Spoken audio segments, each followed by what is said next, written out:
Hey, thanks for listening, guys. Today's episode is called Harnessing the Force.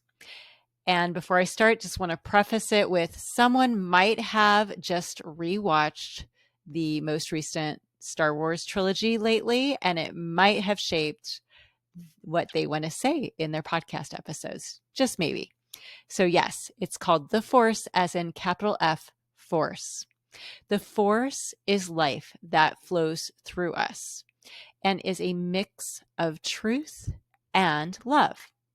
Living in the Force is learning to live in this tension, which illuminates, exposes, and is generous to self and others. It allows us to live according to the grain of the universe, which makes us both powerful and good. Empaths are people who desire to love, but lack truth and savvy. Wanting to give everyone the benefit of the doubt only works in theory because it doesn't actually reflect reality. This was who I was for most of my life. And like many other empaths, my naivety nearly killed me. Empaths give at their own expense because we emphasize love at the expense of truth and forget to love and trust ourselves in that process.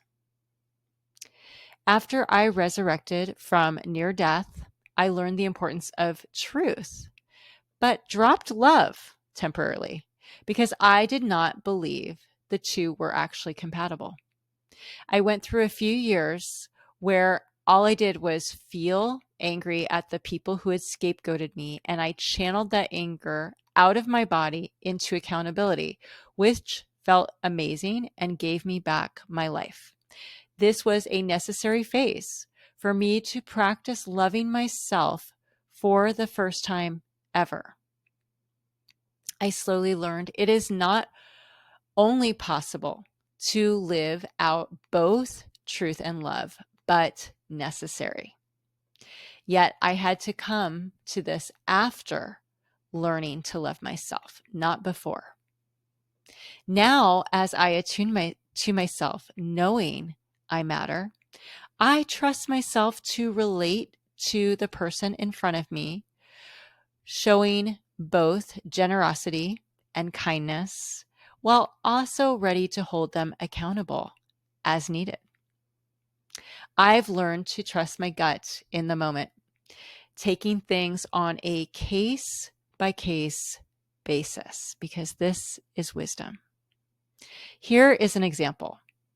While in line to board a plane recently, I noticed an older couple who weren't actually in the line, which was long, but were obviously attempting to cut in front of me without saying anything.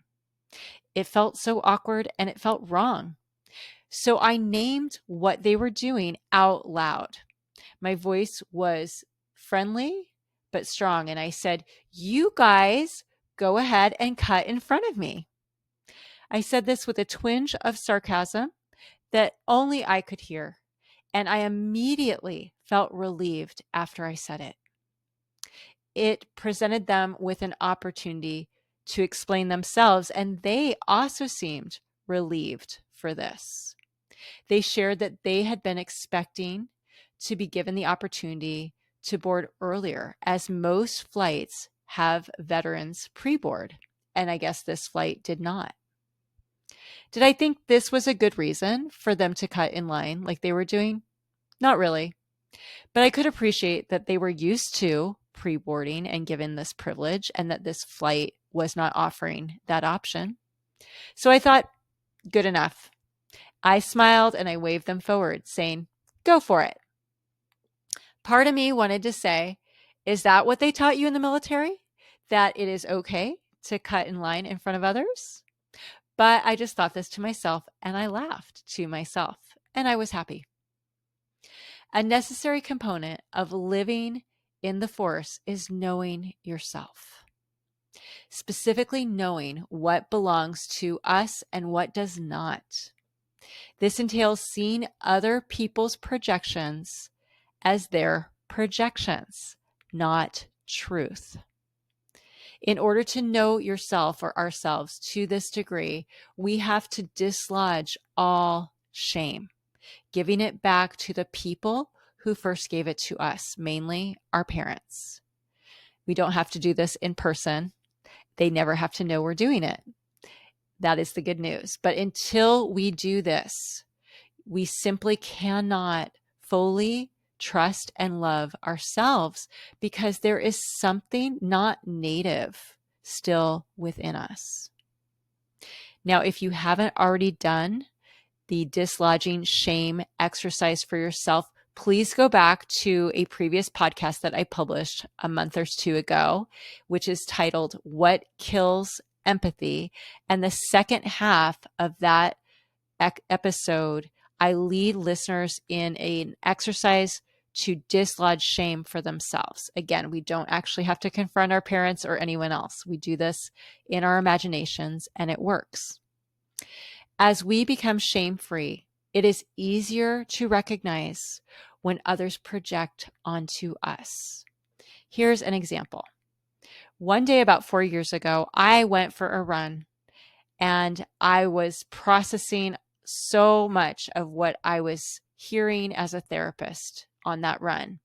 I found myself at a red light and I found myself closing my eyes and picturing little 10-year-old Bronwyn sitting at the dining room table having dinner with her parents, where her father would ridicule her every single night.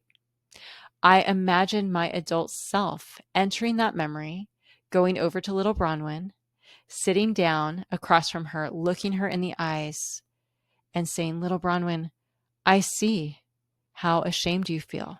And I don't blame you because our dad mocks us every single night. But I need you to see what I see and know what I know. I need you to see that the shame that you feel is not yours. It's his. So we're going to do this. We're going to put it all right now in this big cardboard box and we're going to give it back to our father. We're going to say, here you go, Dad. Turns out this isn't ours and it never was. It's yours. We're going to return to owner." Before I did this exercise for myself, whenever someone would project things onto me that were not true, I would not have a good boundary to keep the shame out. So I'd absorb it, believing at least some of the things that they were projecting onto me to be true. I was way too vulnerable to the projections of others. Allowing this to happen over and over again ultimately culminated in a depressive episode where I attempted suicide. But after I did this imaginary exercise that day on the run, there was evidence that something within me shifted profoundly. Because the next time someone attempted to deflect shame onto me, I was immune. Now, this happened maybe a year later. This person was my pastor, who I later learned had a habit of doing this to people who he was jealous of. Since then, it was made apparent to me just how sick he is, as he has now lost several different church congregations. But at that time, I did not know this. And as he sat across from me, projecting his own shadow parts onto me, devaluing me and accusing me of all kinds of half-truths. But this time, I was fully aware of what he was doing and all the spin doctoring. It was like there was this invisible force field between him and myself, and it prevented any of the shame from penetrating onto me. I had no need to defend myself with him that day. I knew I didn't owe him any explanation or even a response. I went home and I wrote a letter documenting every false thing that he said or implied and sent it to the church elders with whom I later met to bring about accountability. I treated both that pastor and myself with dignity, and I refused to respond in kind, disparaging him in any way. He ended up leaving the church a few months later and then being fired from another church shortly thereafter. I had also reached out to the pastor at the new church, sharing my experience of this man as a warning. When we learn to apply both truth and love, moving toward each potential problem, knowing there is a solution and trusting ourselves to resolve it, we live according to the grain of the universe. This is how we harness the invisible force of wisdom, shaping our environment for the better. It makes us powerful humans, and God knows the world desperately needs more of us. Won't you join me in becoming both wise and good? It feels amazing, and it changes everything, especially us. May the force be with you.